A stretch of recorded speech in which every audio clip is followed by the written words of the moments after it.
Divorce divorce একটি মারাত্মক রোগের নাম। ডিভোর্স একটি বিচ্ছেদের নাম। ডিভোর্স একটি নারীর আর্তনাদের নাম। ডিভোর্স একটি সন্তানের কান্নার নাম। ডিভোর্স একটি সমাজের অবহেলিত নারীর কান্না। ডিভোর্সের পর একটি মেয়ের জীবনে কতই না কষ্ট ঘটে, সেটা আমার এই ভিডিওটা না দেখলে আপনারা কখনোই বুঝতে পারবেন না। তো চলুন এই ভিডিওটি দেখে নিন। আর এই ভিডিওর সাথে আমার জীবনের কোনো মিল নেই, এটি একটি আপুর জীবনের গল্প শেয়ার করছি। আমি পরিমণি। ডিভোর্সের পর আমি আমার বাবার বাড়িতে এসেছি আজ 3 দিন হলো। কিন্তু গত 3 দিনে আমার পরিবার আমায় খুব ভালো করে বুঝিয়ে দিয়েছে যে এই পরিবারে আমার অবস্থানটা ঠিক কোথায়। গত 3 দিনে আমার কাছে বারে বারে মনে হয়েছে আমার পরিবারে এসে আমি মরে যাওয়াটা আমার অনেক ভালো ছিল। ডিভোর্সের প্রথম দিন সকালে যখন আমি আমার মায়ের সাথে নাস্তার টেবিলে বসলাম, আমার মা আমাকে মিন করে বলল যে এই বয়সে ছেলেরা একটু এরকম করেই, তো তোমার আর একটু মানিয়ে নেওয়া দরকার ছিল, তোমার হুট করে চলে আসা উচিত হয়নি। আমি অবাক চোখে আমার মায়ের দিকে তাকিয়ে রইলাম, কিছুই বলতে পারলাম না।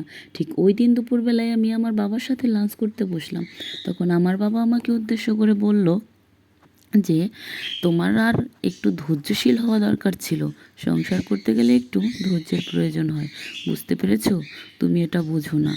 আমার শরীরটা ক্ষত বিক্ষত হয়ে গিয়েছিল আমার স্বামী সহ শ্বশুরবাড়ির মানুষের অত্যাচারে, কিন্তু আমার পরিবারের কেউ এটা কখনোই আঘাত মনে করেনি। আঘাতটা আমার বাবার বাড়ির কোনো মানুষের চোখে পড়ল না। তাদের চোখে মুখে তখনই একটা চিন্তা, এই বুঝি সংসারে উটকো একটা ঝামেলা এসে পড়লো। বিয়ের পরে আমি আমার স্বামীকে না জানিয়ে আমার সমস্ত গহনা বিক্রি করে আমার ভাইয়ের হাতে তুলে দিয়েছিলাম ভাইয়ের চাকরির জন্য। আর সেই ভাই সরকারি চাকরি করে, অথচ আমার সেই ভাই আজ আমায় বলল আমার জন্য নাকি এলাকায় মুখ দেখাতে পারছে না, মানুষ যা তা বলতেছে। আজ সেই ছোট্ট বোনটি, আমার বিয়ের আগে পিকনিক হয়ে গেছিলো আমার ছোট্ট বোনটি, তার প্রেমিকের হাতে পায়ে ধরে তারপরে তার সাথে বিয়ে দিয়েছিলাম। সেই ছোট্ট বোন আজকে আমায় বলল যে শ্বশুরবাড়িতে একটু আধটু হয়ই, তাই বলেই স্বামী সহ ছেড়ে আসে কি চলে আসা ঠিক হবে? একটু মানিয়ে নিতে হয়। আশাটা কি ঠিক হয়েছে? ডিভোর্সের দ্বিতীয় দিন সকালবেলা আমার কাজের ছেলে রহিম আমার সাথে দেখা হয়, রহিমের সাথে। তখন রহিম বলল, কি খবর পরিয়াপা, কেমন আছেন? দুলাভাই কোথায়? দুলাভাই আসে নাই? দুলাভাইকে যে দেখতেছি না।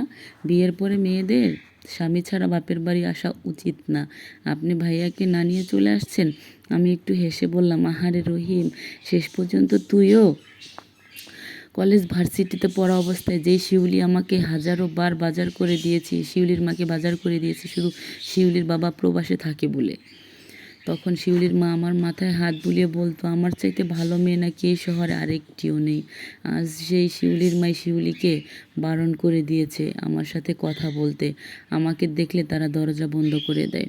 শিউলির মা শিউলিকে নিষেধ করেছে যেন আমার সাথে না মিশে, আমার সাথে কথা না বলে। আমার বাবার বাড়িতে আসার তৃতীয় দিন বিকেলবেলায় আমার বাবার এক বন্ধু এসে বলল যে আমার হাতে একটা পাত্র আছে, তো পাত্রের বয়স 70-75 হবে। স্ত্রী মারা যাওয়ার পরে সন্তানের কথা চিন্তা করে আর বিয়ে করেনি। তো এখন সন্তানরা সেটেল হয়ে গেছে, দেশের বাহিরে আছে, এখন সে বিয়ে করতে চায়। তোমরা কি বলো? এখন আমার বাবা মায়ের মুখে একটা হাসির ছাপ দেখতে পেলাম আমি, আর দেখেই বুঝতে পারলাম যে আমার বাবা মা অনেক খুশি আমাকে দিতে পারলে। তো এই জীবনটা রেখে কী লাভ, কী হবে, আর এই সংসারে আমার মূল্য আর কি, আমার কিছুই বলার নাই। তো এই তো গল্পটা আপনাদের কাছে কেমন লাগলো? আর এই গল্পের সাথে আমার জীবনের কোনোই মিল নেই। এই গল্পটা আমি একটা আপুর জীবন থেকে নিয়েছি। তো সেই গল্পটা আমার কাছে অনেক ভালো লাগলো, এই জন্য আমি আপনাদের সাথে শেয়ার করলাম যে একটা ডিভোর্সের পর একটা মেয়েদের লাইফে কি ঘটতে পারে। তো গল্পটি কেমন লাগলো সবাই কমেন্টে জানাবেন কিন্তু আমাকে।